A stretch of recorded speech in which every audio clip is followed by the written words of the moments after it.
अब्दुल लतीफ ही वो पहला मुस्लिम शख्स था जिसने मोदी और शाह की जोड़ी को राजनीति में जीत के लिए बिजली, पानी और शिक्षा जैसे बेसिक मुद्दों को छोड़कर धर्म के बंटवारे की राजनीति का आइडिया दिया। गांधी और नेहरू को कोसने की शुरुआत तो मोदी की राजनीति में बहुत बाद में हुई। सबसे पहले मुस्लिम कौम का वो हीरो ही था जो राजनीति में मोदी जी की किस्मत को खोलने की चाबी बना, जिसके नाम का जाप 2023 तक किया गया। जेल में बैठे बैठे भी कैसे पलट दी थी उसने नरेंद्र मोदी की किस्मत। किस्सा में बात आज इसी पर।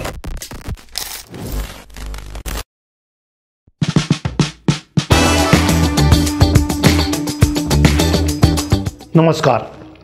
तारीख थी 11 अगस्त 1979 और जगह थी मोरबी, गुजरात। कई दिनों से लगातार हो रही बारिश के चलते पूरे शहर में सन्नाटा पसरा हुआ था और ये सन्नाटा शहर में मचने वाली तबाही के शोर से पहले की खामोशी को बयां कर रहा था।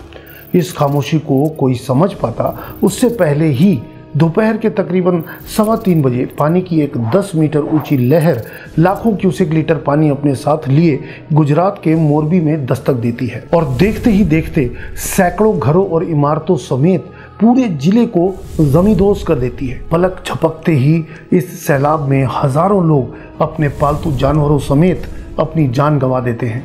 ये त्रासदी 44 साल पहले गुजरात के मोरबी में बने मच्छू बांध के टूटने के बाद घटी थी। हजारों लोगों की जिंदगी में आई ये तबाही किसी एक इंसान की जिंदगी को गुलजार करने वाली थी और वो इकलौता इंसान कोई और नहीं बल्कि खुद प्रधानमंत्री नरेंद्र दामोदर दास मोदी थे, जो इस त्रासदी के वक्त दक्षिण भारत में थे और कर्नाटक व आंध्र प्रदेश में राष्ट्रीय स्वयंसेवक संघ के द्वारा दी गई जिम्मेदारियों को निभाने में व्यस्त थे। इस घटना के चलते नागपुर के केशव भवन से उनके लिए एक क्रिस्प एंड क्लियर संदेश भिजवाया गया कि वह वापस गुजरात लौट जाएं। इस एक लाइन के संदेश को पाते ही नरेंद्र मोदी बिना किसी इफ और बट के वापस गुजरात की तरफ कूच करते हैं, जहां भाग्य उनकी जिंदगी के एक नए अध्याय को शुरू करने के इंतजार में था। लेकिन वक्त की इस कड़ी में एक और शख्स जुड़ता है, अब्दुल लतीफ, जो अहमदाबाद में दरियापुर इलाके का रहने वाला है। वो भी इसी वर्ष यानी 1979 में अपनी किस्मत आजमाने के मकसद से कच्ची शराब के अवैध धंधे में उतरता है। एक ही शहर में रहने वाले दो अलग अलग विचारधाराओं के ये दोनों नौजवान लड़के इस बात से बिल्कुल बेखबर थे कि आने वाला समय इन्हें एक दूसरे के सामने ला खड़ा करेगा और ये दोनों के दोनों एक दूसरे के लिए किस्मत की तिजोरी को खोलने वाली चाबी का काम करेंगे। वक्त बीतता रहा और इस बीतते वक्त के साथ एक तरफ नरेंद्र मोदी थे जो गुजरात में आरएसएस द्वारा दी गई जिम्मेदारियों को बखूबी निभाते हुए संघ में लगातार अपना कद बढ़ाते जा रहे थे।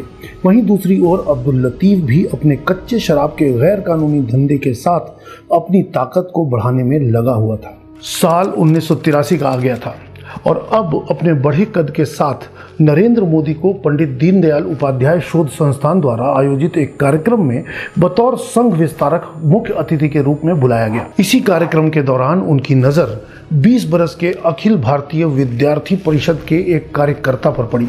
ये साधारण सा कार्यकर्ता मोदी की जिंदगी में कितना बड़ा बदलाव लाने वाला था, इस बात का इल्म उस वक्त खुद नरेंद्र मोदी को भी नहीं था, क्योंकि ये लड़का कोई और नहीं बल्कि इस देश का मौजूदा होम मिनिस्टर अमित शाह था, जो उन दिनों अखिल भारतीय विद्यार्थी परिषद के कार्यकर्ता के पद पर कार्यरत था। इसी वर्ष अब्दुल लतीफ की भी मुलाकात एक ऐसे शख्स से होती है जो उसे उसके गैर कानूनी शराब के धंधे में ड्रग्स और अवैध हथियारों की तस्करी को शामिल करने का सुझाव देता है।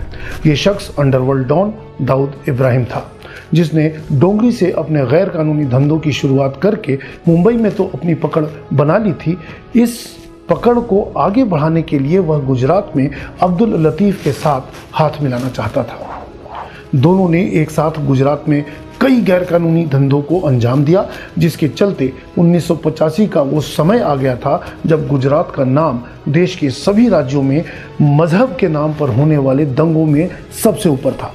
उस दौर में एक छोटी सी चिंगारी ने ऐसा काम किया जिसने पूरे गुजरात को जला दिया।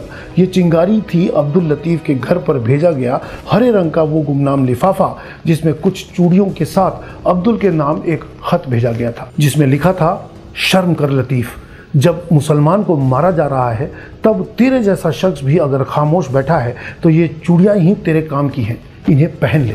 2 लाइन के इस खत ने अब्दुल को अंदर तक झकझोर दिया और इसी 2 लाइन के खत का असर कुछ ऐसा दिखा कि 1985 के सांप्रदायिक दंगों में एक वरिष्ठ पुलिस अधिकारी को दिन दहाड़े गोलियों से छलनी कर दिया गया और अब्दुल लतीफ़ को इस घटना का मास्टरमाइंड माना गया, जिसके चलते उस पर कानूनी कार्रवाई हुई और उसे जेल में डाल दिया गया। लेकिन इस पूरी घटना ने उसे कौम का हीरो बना दिया। नई उम्र का हर नौजवान लड़का अब्दुल लतीफ़ को अपने रहनुमा के तौर पर देखने लगा और हर कोई उसी के जैसा बनने की हसरत को अपने दिल में बसा बैठा। साल 1986 का आ गया था जब अब्दुल लतीफ़ जेल में था और आरएसएस ने नरेंद्र मोदी को अहमदाबाद नगर निगम चुनाव से ठीक पहले भारतीय जनता पार्टी में शामिल करवा दिया था। लेकिन उनकी राजनीतिक शुरुआत बिल्कुल भी आसान नहीं थी, क्योंकि पार्टी में कदम रखते ही उन्हें एक बड़ी और महत्वपूर्ण जिम्मेदारी सौंप दी गई थी और वह जिम्मेदारी थी अहमदाबाद की ज़मीन पर कमल खिलाने की, जो कि उसके पहले तब तक कभी खिल नहीं पाया था।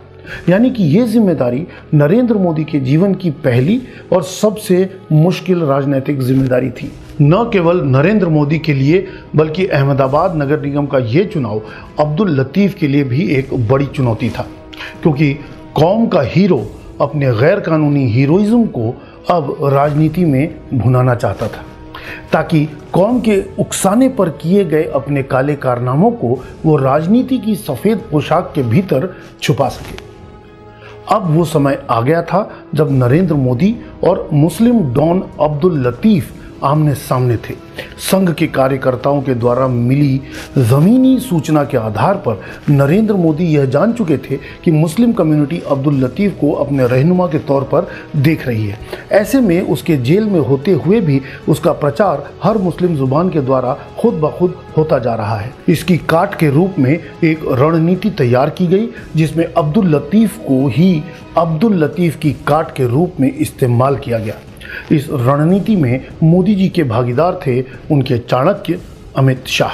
इसी रणनीति के तहत 1985 के अहमदाबाद नगर निगम चुनाव बिजली, पानी, सड़क या स्कूल जैसी बुनियादी ज़रूरतों को मुद्दा बनाकर नहीं, बल्कि अब्दुल लतीफ़ को मुद्दा बनाकर लड़ा गया, जिसके लिए स्पेशली डिज़ाइन किया गया एक पोस्टर अहमदाबाद की हर एक दीवार, हर एक गली, हर एक मोड़ पर चिपका दिया गया, जिसमें दिखाया गया था कि एक बब्बर शेर पिंजरे में बंद है और इस पोस्टर को चिपकाने का काम खुद मोदी और शाह की जोड़ी ने किया, वो भी उस स्कूटर पर बैठकर जिसके चर्चे आजकल राजनीतिक गलियों में आम हैं।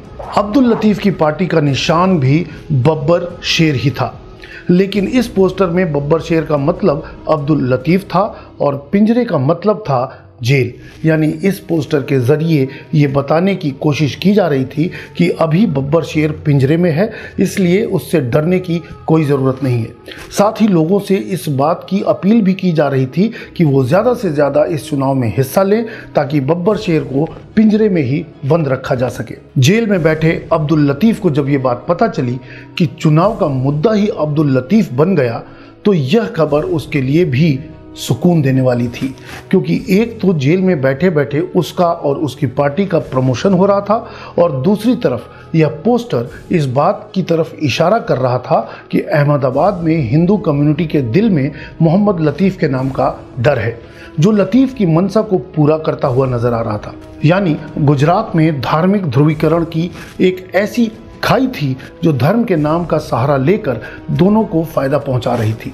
लतीफ़ का नाम नरेंद्र मोदी के लिए फ़ायदे का सौदा बनता दिख रहा था और नरेंद्र मोदी का एक्शन लतीफ़ के लिए फ़ायदे का सौदा बनता नज़र आ रहा था। लेकिन कौन किसके लिए कितना फ़ायदेमंद साबित होगा, इस बात का पता तो इस चुनाव के नतीजे ही बता सकते थे।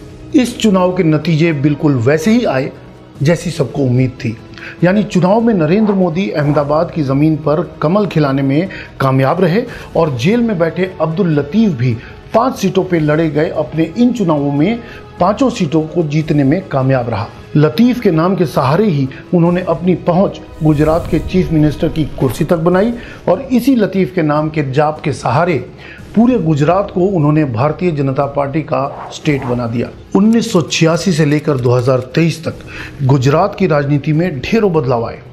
दौर बदले, दशक बदले, नेता बदले, पार्टियां बदली, पार्टियों के प्रचार करने के तरीके बदले, लेकिन एक नाम था जो कभी नहीं बदला, वो था अब्दुल लतीफ़। क्योंकि लतीफ़ ही हुक्म का वो इक्का है जो गुजरात में बीजेपी की नींव को मजबूती देने का काम करता है। लेकिन आपको ये जानकर हैरानी होगी कि अब्दुल लतीफ़ आज से लगभग 27 बरस पहले इस दुनिया को अलविदा कह चुका है, लेकिन गुजरात में जीत के लिए उसका नाम आज भी जिंदा है। शायद इसीलिए कहते हैं राजनीति में मुर्दे परमानेंट नहीं गाड़े जाते। ये किस्सा उन लोगों के लिए भी एक लेसन है जिन्हें नरेंद्र मोदी से ये शिकायत रहती है कि वो प्रधानमंत्री के पद पर होते हुए भी सिर्फ गांधी और नेहरू को ही क्यों कोसते रहते हैं। जिस तरह लतीफ़ के नाम का जाप गुजरात जीतने के लिए ज़रूरी है, ठीक उसी तरह गांधी नेहरू के नाम का जाप संपूर्ण भारत पर जीत पाने के लिए ज़रूरी है। आज के एपिसोड में इतना ही। अगले एपिसोड में फिर किसी एक नए किस्से के साथ हाजिर होंगे। तब तक के लिए शुक्रिया। अगर एपिसोड अच्छा लगा हो तो आप लाइक, शेयर और सब्सक्राइब कर सकते हैं। आपका लाइक हमें और बेहतर बनने के लिए मोटिवेट करता है। या आप अपनी पसंद का कोई प्रोग्राम चाहते हैं तो आप हमें कमेंट करके बता सकते हैं या आप हमें ईमेल भी कर सकते हैं।